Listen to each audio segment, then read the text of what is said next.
जय हिंद। आज की वीडियो में हम इंग्लिश के 4 वर्ड्स सीखेंगे, a few, a little, much और मैनी।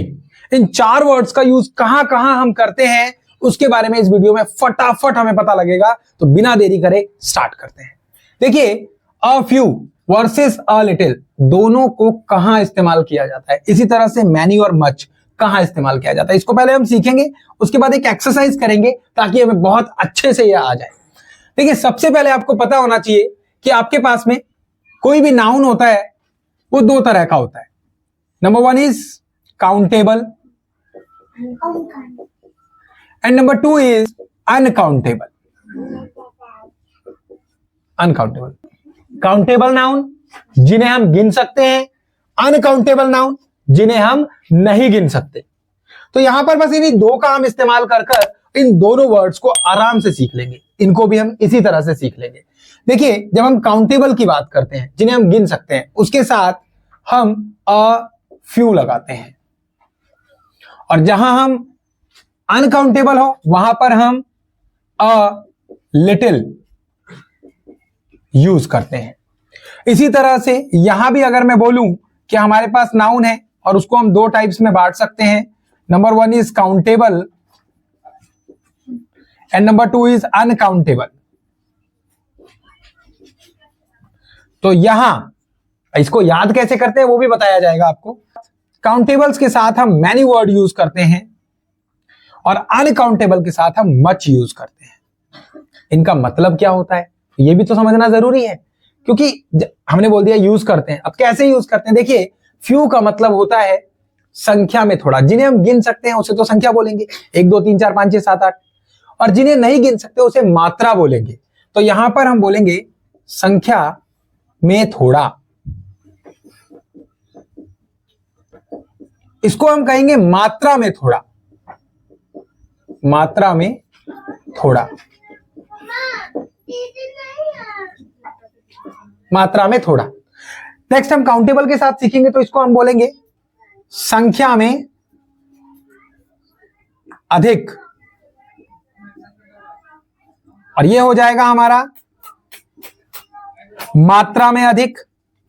मात्रा में अधिक।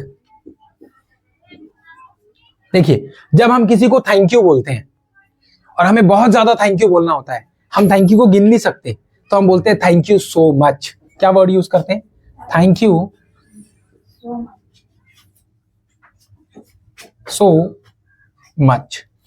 जिसे हम नहीं गिन सकते और बहुत ज्यादा बोल रहे हैं तो हमने बोला थैंक यू सो मच। समझ गए ना? Thank you so much use किया, मच यूज किया, जिसे हम मात्रा में यूज कर रहे हैं, जिसे हम गिन नहीं सकते। समझ गए कि नहीं समझ गए? हाँ, ठीक है। अभी यहां पर लिटिल के बारे में बात करेंगे, तो मैं बोल सकता हूं a few mangoes. A few mangoes मतलब कुछ आम, कुछ आम। इसी तरह से हम बोल सकते हैं अ लिटिल वाटर। आपके पास कोई व्यक्ति आया, आपने बोला सर पानी पिएंगे? उसने बोला या please give me a little water, give me a little water. Little water का मतलब थोड़ा पानी दीजिए। समझ गए ना? हाँ, बात समझ गए? इसी तरह से। और मैंगो। अब हम इस एक्सरसाइज को कर लेते हैं। देखिए, एक्सरसाइज 1 है जो अ लिटिल और अ फ्यू, इसमें a little a few use करेंगे और इसके साथ हम मैनी और मच यूज करेंगे। हम इनके साथ भी मैनी और मच यूज कर सकते हैं। तो यहां पर पहली एक्सरसाइज हमारे लिए अ फ्यू और अ लिटिल के लिए है। तो देखिए, यहां पर ऑरेंजेस, बस हमें इतना देखना है किसे हम गिन सकते हैं, किसे हम नहीं गिन सकते हैं, और उसी हिसाब से इस एक्सरसाइज को हम फिल कर देंगे बहुत आसानी से।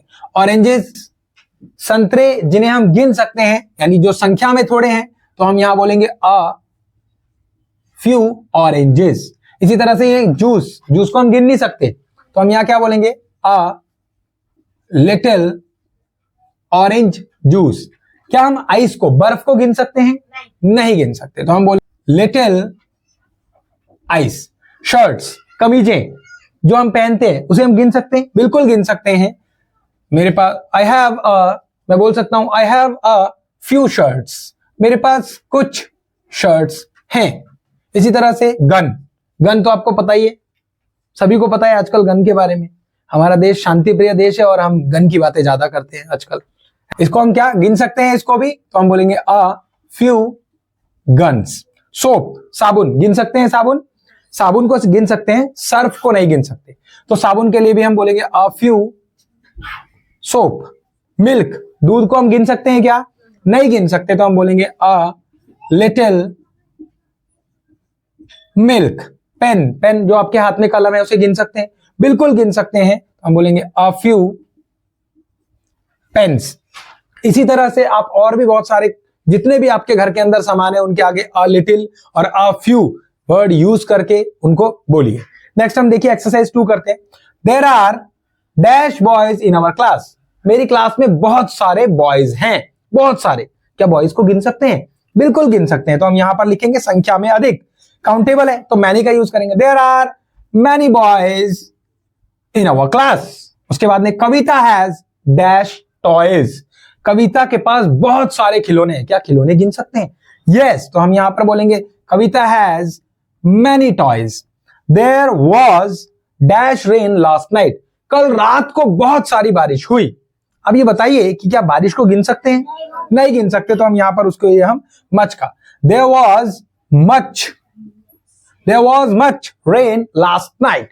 नेक्स्ट का there are dash islands. Islands क्या होते हैं, जो भूमि के छोटे छोटे टुकड़े होते हैं, समुद्रों के पानी के चारों तरफ जो घिरे होते हैं। बहुत सारे आइलैंड्स हैं किसी एक जगह पर, तो वहां के लिए हम क्या करेंगे, गिन सकते हैं ना, एक टापू, दूसरा टापू, तीसरा टापू, चौथा टापू, गिन सकते हैं, तो हम बोलेंगे there are many islands. There is dash sugar in the pot. कुछ बहुत सारी एक पोट के अंदर, एक बकेट के अंदर, एक टब के अंदर में बहुत सारी चीनी रखी हुई है, शुगर रखी हुई है, तो हम क्या कहेंगे, there is much sugar in the pot. She has common sense. She has dash common sense. Common sense का मतलब क्या होता है, जो आप अपने तर्क शक्ति लगाते हैं उसको कॉमन सेंस बोलते हैं। तो देखिए she has dash common sense, अब बोलेंगे उसके बाद बहुत सारी तर्क शक्ति है, वो किसी भी बात को फटाफट बोले। इसको हम गिन नहीं सकते, उसके पास 2 है, उसके पास 3 है, ऐसे थोड़ी ना गिन सकते हैं।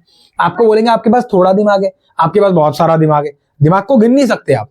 तो इसी तरीके से इसको भी हम नहीं गिन सकते, इसीलिए हम इसके साथ में मच लगाएंगे। क्यों लगाएंगे, क्योंकि थैंक यू सो मच लिखते हैं तो इसी तरीके से मच लिखते हैं, है ना। थैंक यू सो मच से ही मच समझ लेना आप, मैं नहीं, अपने आप समझ में आ जाएगा, है ना। फ्यू जो संख्या में कम है, और लिटिल, लिटिल मतलब पानी, लिटिल वाटर अंकल जी ने मांगा, लिटिल समझ में आ गया। और थैंक यू सो मच से एक ही कहानी से हमें सब कुछ समझ में आ गया। देखिए नॉर्मल सी चीज है, क्या आपके घर पर अंकल जी आए, अंकल जी ने बोला, अंकल जी आए, आपने बोला अंकल जी आइए नमस्ते, आप अंकल जी को जानते हो, याद रखिएगा, जान पहचान वाला व्यक्ति आपके घर पर आए, बाहर के व्यक्ति से बात भी नहीं करनी चाहिए आपको, है ना। अब जान पहचान के एक व्यक्ति आपके घर में आए, उन्होंने पूछा बेटा पापा हैं, आपने कहा अंकल जी नमस्ते, पापा अंकल जी अभी आ रहे हैं, या पापा पूजा कर रहे हैं, उसी टाइम आपने पूजा के लिए बोल दिया। अब आपने पूछा, आपका ये एटिकेट है आपके अंदर ये गुण होने चाहिए, आपने पूछना चाहिए अंकल पानी पियेंगे, तो अंकल ने कहा, अब अंकल अंग्रेज है, आपके पापा की तो अंग्रेजों से दोस्ती है, तो आपके पापा ने क्या कहा, यस बेटा please give me a little water, मुझे थोड़ा पानी दे दो। अब लिटिल का सब समझ में आ गया कि जिसे आप नहीं गिन सकते, मगर मात्रा में थोड़ा। अब अ फ्यू का मतलब आप इसका अपोजिट समझ लीजिए कि जो संख्या में थोड़ा हो। फिर आपने थोड़ा पानी लाकर दे दिया, आपको समझ में आ गया अ लिटिल की बात कर रहे हैं। फिर अंकल जी ने बोला बेटा थैंक यू सो मच, आपका बहुत बहुत धन्यवाद। इसका मतलब क्या हुआ कि अब मच का इस्तेमाल कहां करना है, जो मात्रा में अधिक हो। तो आपको समझना है कि मैनी का इस्तेमाल कहां होगा, जो मात्रा में कम हो। समझ में आए कि नहीं आए, तो आपको इसी से समझ गए, एक छोटी सी स्टोरी से हमें मच मैनी फ्यू और लिटिल का मतलब समझ में आ गया। नेक्स्ट एक्सरसाइज करते हैं। They have dash confusion. अब कंफ्यूजन को गिन नहीं सकते, जिसको बहुत सारी कंफ्यूजन है, तो क्या मच कंफ्यूजन, MUCH। उसके बाद I have dash doubts in my mind. मेरे दिमाग में बहुत सारे डाउट्स हैं, बहुत सारी डाउट्स हैं। कंफ्यूजन को घबराहट कहते हैं। तो आई हैव मैनी डाउट्स, मुझे बहुत सारे, मैनी। क्या डाउट्स को गिन सकते हो, बिल्कुल गिन सकते हो। देखो कैसे गिन सकते हो, आप स्कूल के अंदर बोलते हो मैम 1 मोर डाउट, एक डाउट और है मैम मेरे पास, बोलते हो कि नहीं बोलते, तो आप गिन सकते हो 2 डाउट, 3 डाउट, 4 डाउट, 5 डाउट। यहां आप मच लगा सकते हो, मैनी लगाओगे, डाउट से उन्हें गिन सकते हो। तो होप आपको ये समझ में आया होगा। Thank you so much for watching, इसे नोट कर लीजिए। जय हिंद, धन्यवाद।